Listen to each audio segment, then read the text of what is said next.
Minnesota Supreme Court raises providers' risk of broad definition of Medicaid abuse. This is dangerous to providers. Listen to this. In an opinion released January 10th, Minnesota Supreme Court broadened the standard under which a home care providers in the state can be guilty of Medicaid fraud, waste, and abuse. Currently, abuse includes the failure to maintain health services records as required by law and submitting claims for services for which underlying health service records are inadequate, even if the person did not engage in such conduct in an effort to deceive the State Department (DHS). An investigation by the Minnesota Department of Human Services found that Nobility Home Health Care, located in Minneapolis, had made paper errors that could constitute abuse.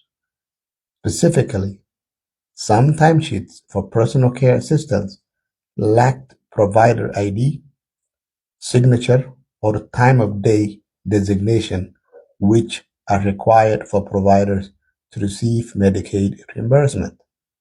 The health department ordered Nobility to provide nearly $330,000 in overpayment as a result of the error, according to the court. Nobility appealed the order, claiming that the first-time paperwork error only required a $5,000 fine, as per state statutes. The provider also claimed that the health department erred by concluding that the timesheet errors and documentation errors were abuse under the statute. According to the fact of the case, as abuse should be understood as requiring intent to deceive. The court pointed out other definitions of abuse, including those found in state laws and federal registry.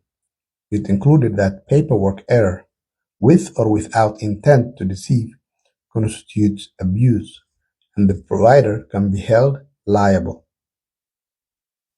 And though the court's opinion is only binding in Minnesota, courts addressing similar laws in other states might reference the ruling if they found the decision persuasive. We affirm DHS' determination that Nobility committed abuse that may be ground for sanctions and monetary recovery, the court wrote. So, home care is risky, and it all comes down to the paperwork, the paperwork business. Many of you guys are still engaged in submitting paper timesheets because it's convenient for you, because your workers are demanding that they actually just submit paperwork, or you're just not willing to take the responsibility and be on top of your papers using electronics.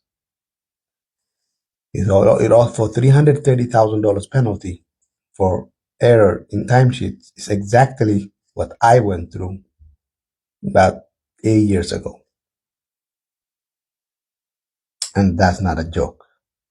It will crash any provider who does not have enough money to defend themselves. This guy, his provider, Nobility, went all the way to the Supreme Court, but they lost.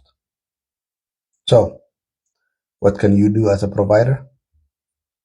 Well, get off the paper horse. I'm not saying that because I sell software.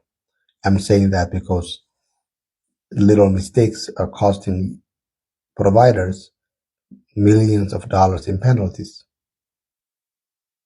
I hope this article by McKnight's Home Care Dailies helps you understand the seriousness of the business.